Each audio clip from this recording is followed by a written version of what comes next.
Հարկներ դեհին։ Շիվաղը հայտարարեց, որ Հայաստանի Հանրապետությունը դա կրոնապետություն չէ։ Ուզեցավ ասել, որ քրիստոնեությունը պարտադիր կրոն չէ Հայաստանում։ Եթե մեկ այլ մարդ ուրիշ բան է դրա տակ հասկանում, դա նրա խնդիրն է։ Իրոք Հայաստանը կրոնապետություն չէ, բայց հայ առաքելական եկեղեցին դա համարվում է մեր պետության պետական կրոնը, բայց եւ հայ առաքելական եկեղեցին որևիցե հայ չի պարտադրում լինել քրիստոնյա։ Դա նման միջոցառումներ գործառույթ չի կիրառում։ Ուստի նման հայտարարություն անել անտեղի է։ Մենք Հայաստանի տարածքում ունենք ֆրանգների, չէ, մեր ուղղափառ հայերի նվիրված հենց նույն Տաշիրում եկեղեցի ունենք։ Նման եկեղեցու առկայության ժամանակ մենք մզկիթ ունենք մեր երկրում, բարձկական, չէ։ Մեր եզդի եղբայրները իրենց հավատքի կենտրոնն ունեն։ Այսինքն Հայաստանը կրոնապետություն չէ։ Ինչու է սա շեշտում, որ հալածանքն ավելի ազդեցիկ լինի,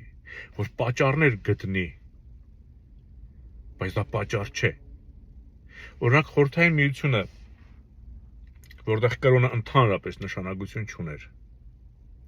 արդյոք նա կրոնապետություն չէր։ Իհարկե կրոնապետություն էր, այնտեղ էր գործում էր Կոմկուսի կարգ ու կանոնը, ինչպես Իրանի Իսլամական Հանրապետությունում իսկապես կրոնապետություն է։ Խորհրդային Միությունն էլ ուղղակի համը կրոն չէր, Կոմկուս էր։ Կոմկուսից դուրս ամեն ինչ հակաօրինական էր։ Արդյոք դա կրոնապետություն չէր։ Այսինքն ցանկացած բռնատիրություն, ցանկացած բռնապետություն, դա արդեն կրոնապետություն է։ Շակերտների մեջ վերցրած, ուղղակի անունը կարելի է ուրիշ բռնապետություն անվանել, բայց նման է կրոնապետությանը։ Եթե դու քո շքախումբը վերցնում ես, գնում ես այն եկեղեցին, որտեղ քեզ մերժել են, քո շքախումբով գնում պղծում ես, ինչ է, դու կրոնապետության հիմք չես դնում,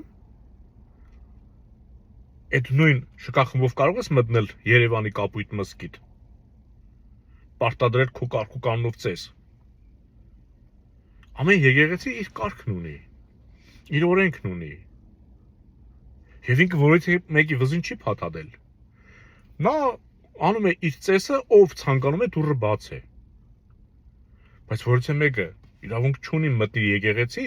եւ իր ձևով այդ եկեղեցու կանոնին հակառակ իր ձևով պատարակ մատուցի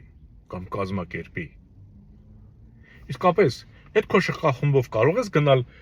այդ Հայաստանում բազմաթիվ այդ բաներ կան, չէ՞։ Ինչ են այդ անունները քրիստոն քույր եկեղեցի են իրենց հորջորջել, հրճակել մեր մայր եկեղեցուն, այդ աղանդավորական կառույցները որ կան։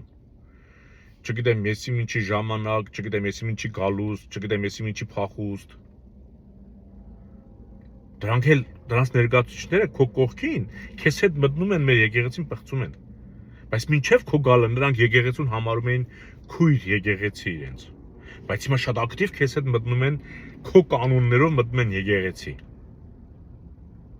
Հիմի դու կարող ես քո շինց ու վարդապետներով մտնել դրանց կառույցը, օրինակ։ Այդ աղանդավորական կառույց մտնել եւ այնտեղ ասել եկել եմ պատարակի ու պետք է այս ձևով արվի։ Փորձել ես։ Ինչու է ամեն ինչ ուղված հենց հայ առաքելական եկեղեցուն։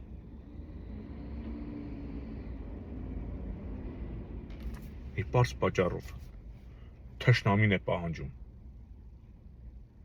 Եվ սա խաղաղություն է։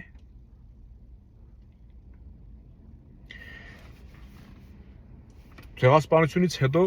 երբ որ ռուսներն ու թուրքերը Հայաստան իրար մեջ կիսեցին, խաղաղություն հաստատվեց։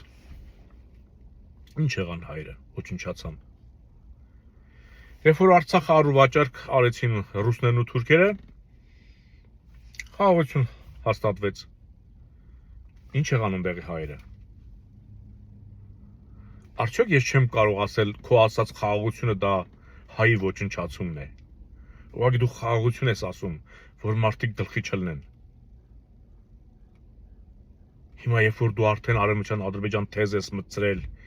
եւ մի սուարուն ես տալի այդ թեզին ու դրա դեմ դու ինքդ ծանել ես Հեյդարի Լակոտի հետ ու ինքդ էլ ուզում ես պայքարես Արցախի մասին մոռանանք, նրանք էլ դրա մասին մոռանան։ Դու ես ծանել արևմտյան Ադրբեջան թեզը, որ հետո ստեղ դատարկես հայերին, որ թուրքերը խաղաղ ապրեն։ Ճիվախ, ով չի հասկանում քո նպատակը։ Ավելի շուտ դու ով ես, որ նպատակ ունենաս, դու թուրքի նպատակ կատարողն ես։ Բայց իսկապես քո վերջը դաժան է լինելու։ Ես նույնիսկ պատկերացնում եմ, թե քո ու քո նմանների վերջը ոնց է դաժան լինելու։ Ու այն զանգվածը, որ մինչև օրս քեզ վստահել է, այդ մարդիկ իմ աչքերին, առավել եւս ովքեր ինձ հետ որևիցե կապ ունեն, հարազատական, արունակցական, ընկերական, բարեկամական, որոնք արդեն իմ աչքին թշնամի են երևում, որովհետև չի կարելի 7 տարի խաբվել։ Մի տարի խաբվես, երկրորդ տարին խաբվես, պատերազմից հետո Նիկոլին ընտրող մարդ։ Կամ լավ, այսօր արդեն ազգայինը ոտնահարող։ Ես քեզ ոնց ներեմ։ Մարդը շատ ազատ հայտարարում է, որ տարածաշրջանը թուրքական տարածաշրջան է։ Անգամ կրթության նախարարն ասում է, տարածաշրջանային լեզուն պետք է թուրքերենը լինի, որովհետև թուրքերն են հովանավորում տարածաշրջանային կրթական համակարգերը եւ թելադրում են իրենց առավելությունը։ Դուք շուտով պատմություն կձևակերպեք, կերտեք, որտեղ այդտեղ թուրքերը բնիկներ են եղել եւ եկել են մեզ լուսավորել են։ Եվ խաղաղ կսպանեք հայ ժողովրդին ոտքի վրա։ Այն խաղաղությունը, որը ինձ ոչնչացնելու է, ես թքած ունեմ այդ խաղաղության վրա։ Ես այդ խաղաղության դեմ կռիվ եմ տալու։ Ու որից մեկը չի կարող ասել, եթե դու դեմ ես Նիկոլին, ուրեմն դեմ ես խաղաղությանը։ Ես արժանապատիվ մահվան եմ կողմ։ Բայց այդ խաղաղությանը, որը բերելու է Նիկոլը, դա խաղաղություն չէ եւ կողմ չեմ։ Իսկ ով կողմ է, ես նրան խղճում եմ։ Ես նրան չեմ հարգում։ Ես նրան չեմ կարեկցի։ Ես նրան չեմ աջակցի։ Դուք թուլացնում եք իմ տեսակը, իմ ողնաշարը։ Դուք պղտորում եք իմ միտքը։ Դուք ինձ դարձնում եք բարբարոս, որ ես ամեն գնով պայքարեմ իմ կյանքի, իմ ցեղի, իմ տեսակի համար։ Իմ տան մեջ։ Դուք ողորմելի արարածներ եք, ողբալի վիճակում եք։ Ցավում եմ ես ձեր համար։ Ոտքի տակ չընկնեք, երբ որ Նիկոլի դատաստանը գա։ Ոտքի տակ չընկնեք։ Մնաք խաղաղությամբ։